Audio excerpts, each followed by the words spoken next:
Hi and welcome to another narration presented by yours truly, Cryptids Roost. Please be so kind as to throat punch the like button and smack the ass of the subscription button as well. And remember to tap the notification bell and then select all. That way you'll receive all notifications each time I upload a new video. Oh, and don't forget to share the video far and wide. This will all help with YouTube's algorithm and will help promote the channel more. If you enjoy listening to the following story, be sure to pop over to the author's Reddit profile and drop them a line, or even give them a glowing review. I'm sure they would appreciate it. The link to their Reddit profile will be below in the description. So grab your coffee, sit back and enjoy the show. And don't forget, where fear is, happiness is not. Keeper of the Necronomicon, Part 3. This fantastic series is written by FREDDEGRAN, a wonderful author over on his own Reddit FREDDEGRAN subreddit. Sword in the Stone. So, off on our adventure we went, deep into the woods. We passed a cemetery right outside of the church. I deeply wanted to practice my necromancy skills, but alas, maybe later. We went deeper and deeper into the woods. The trees started to grow more thickly, and now they were so dark they could not be seen by the sun anymore. You could take your sunglasses off, I told Van Helsing. No, I'd rather keep them on, thank you. The vampire hunter was dressed in all red with a white cross on his chest, a red top hat, long dark hair flowing on his back. He wore a face mask over his mouth like he was trying not to spread a virus. Lancelot was drinking water from a bottle he had removed from his helmet, shaped like a lion from his white armour. It got hot in there, so he had to drink a lot. Are we there yet? Lancelot asked like some child in the back seat of a car. Elementary, my dear Sir Knight Lancelot. I can see a sword lit by the sunlight in the woods, and I suspect it's the sword in question. After all, it seems unlikely that these woods should hold a second sword in a stone. I went over to the sword and tried to grab it, but I simply could not. Jens took the sword out with ease. He held it over his head. It glittered in the sunlight. It seemed to have some sort of magical power. He was surrounded by a hot twin angel on each side, one in a black bra and G-string, and the other wearing the same, but in white. They were sexy as fuck. I presented Jens with the Necronomicon, Book of the Dead, but when he tried to grab it, it grew teeth and bit off 2 of his fingers. It started to bleed. Fuck, he was hurt. One of the angels healed his wounds. I think her name was Anna, and her sister, Sanna, or the other way around. Well, this was an unfortunate predicament, Sherlock stated the obvious, wearing his SWAT gear complete with a bulletproof vest on. There would be a dispute on the leadership of this group. My spider sense was tingling.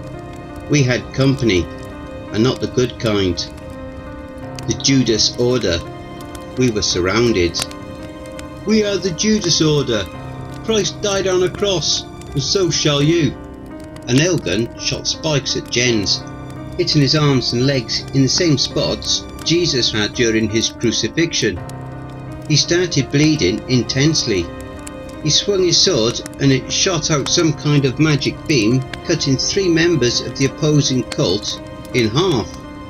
The green grass of the forest turned reddish from the blood. Sherlock was smoking a pipe in one hand, the other busy on the trigger of a 9mm handgun. He landed nothing but headshots until his clip was empty. That is when one of the Judas forces grabbed him by his gun arm and then chopped it off with a machete. Van Helsing had removed his mask and began to drink blood spilled from Jens from the ground. He was a vampire. I knew it. But whose side was he on? I kept my AR-15 busy emptying out my magazine into the enemy horde. The angels were both flying high, raining down some type of magical lightning from their hands. It hit the ground and exploded like dynamite. Arms and legs were flying through the air from the dead foes. Sir Lancelot was rushing into the enemy troops with his signature lance in hand. He had put his helmet back on, ready for battle. His long lance penetrated many a foe, until he was halted. Tentacles spurt from the ground, grabbing his arms and legs and making him unable to move. A man dressed in all black, with a black ski mask covering his face, began to laugh. He held a black pearl in his hand. It turned from sunlight into a full moon eclipse. Some of the enemy horde started turning into werewolves. We were in deep shit. The man in black. Van Helsing seemed to be powered up by the blood of Christ. He was killing werewolves left and right. He was wearing black gloves that let his vampire hands hold the silver weapons. They shot out silver bullets, but 2 6-shooters can only hold so many bullets. So after killing 12 beasts, he was emptied out, and a particular big and fierce werewolf attacked and bit off a part of his chest and began chewing on it. A demon, horned and with dark bat-like wings, flew up and attacked the twin angels. In one hand he held a shield and in the other a devil's fork, a trident-like weapon. The angels threw lightning at him, but he shielded himself. He stabbed Anna in the heart, and her sister, Sanna, screamed mourning the loss of her twin sister. The demon laughed. Sherlock, now one-handed, after the enemy had decapitated his right hand, smacked the enemy in its face with his pipe he had been smoking and holding in his left hand. The vampire's face started to burn and melt, and it died screaming in pain. I was standing by Jen's side, protecting the tall blonde man who was related to Jesus Christ. I had begun to suspect, in fact, I was not. I'd emptied out clip after clip and magazine after magazine into the enemy hordes, but they kept coming. The eclipse seemed to make them never ending. If only we could get rid of that black pearl. And who was that man dressed in black? Judas Iscariot himself? And I sensed that Merlin had sent one secret agent after us. I could only hope he was really on our side. Sir Lancelot was ripped apart limb after limb by the enemy's tentacles. The man in black grabbed Lancelot's head in his left hand, still clutching the black pearl in his right, and he closed his fist, turning Sir Lancelot's head into mush. The man in black unmasked the black pearl. His head was shaped like a tentacle full of eyes, and it had a mouth with sharp, shark-like teeth in it. I knew who this was. Nyarlathotep. I could not let this tentacled son of a bitch get his hands on the Necronomicon. I could sense the secret agent making a move. 30 silver coins is the price you sold out Jesus Christ and your souls for Iscariot. Sherlock threw 30 silver coins at the werewolf, munching on Van Helsing. It got penny-sized wounds, burning holes in its skin across its body. Van Helsing grabbed a silver dagger and the beast's head and began to decapitate it slowly. Sanna, fuming with rage, threw one of her lightning grenades at the demon's face, hitting it, and it exploded, making the demon's brains rain down on the battlefield under it. She tried to heal her sister's wounds, but it was too late. So she instead turned her attention to Jen's, the blood of Christ. Nyarlathotep sent one tentacled arm against me, reaching for the Necronomicon. I could not let it seize the Book of the Dead.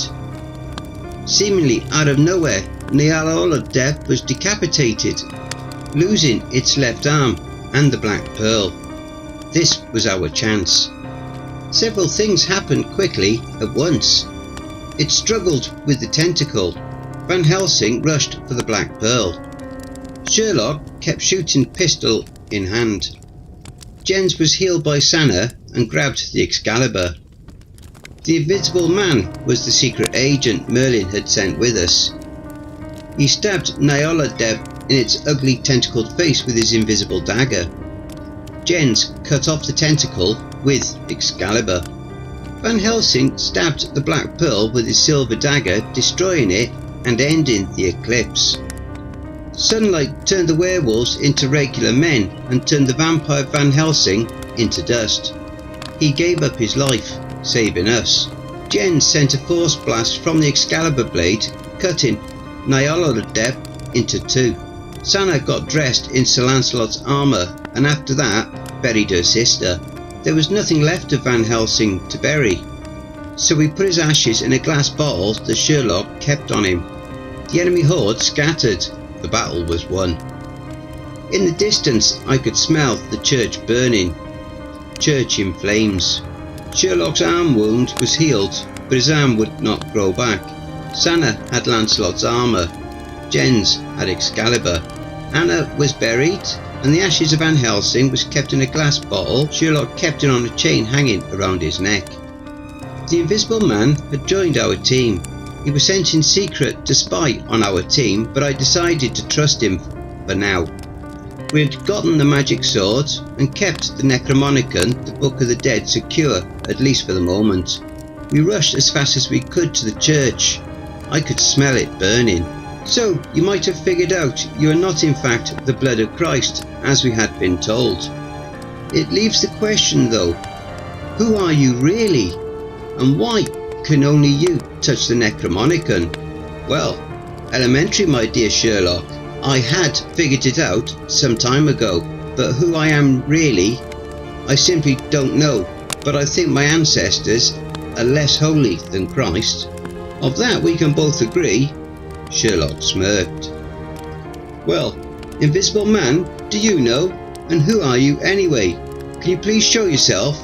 I don't trust a man I cannot see.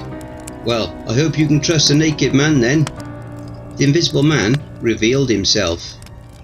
In double sense. Fuck, don't you have any invisible cloaks to cover that up? I told the mysterious man with his wiener out. I don't mind, and it had to be a pretty big cloak anyway, Sanna said, enjoying the sight.